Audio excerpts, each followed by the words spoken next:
The recovery of the car and bodies of a woman and her daughter from the deep waters of the Likoni Channel was a breakthrough and a step in the right direction of closure. This is more of a reality for John Wambua, who is the husband and father to the deceased. Wambua spoke to NTV exclusively and narrated how the tragedy has robbed him of the pillars of his life. A normal day would turn into a tragic one, with a painful tale of an additional 12 days. It plays out like a bad movie for John Wambua, who lost his wife and daughter after the darkness of the Likoni Ferry tragedy befell them.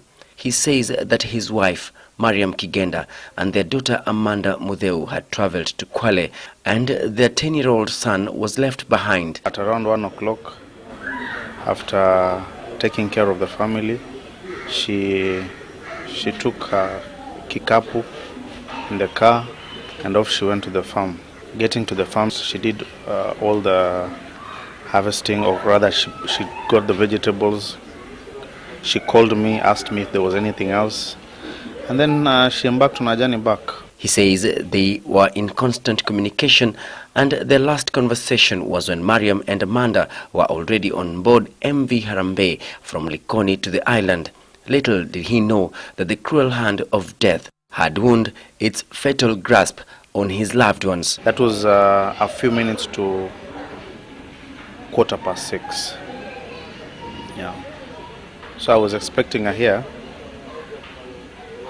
in about 20 or so minutes from the ferry to here. Mariam's car plunged into the Indian Ocean and helplessly sank into the deep, dark waters of the channel. So I got an alert on Twitter that a car has slid into the ocean, and the picture on that alert resembled our car. So I immediately got my phone and I called her. She was off, her phone was off.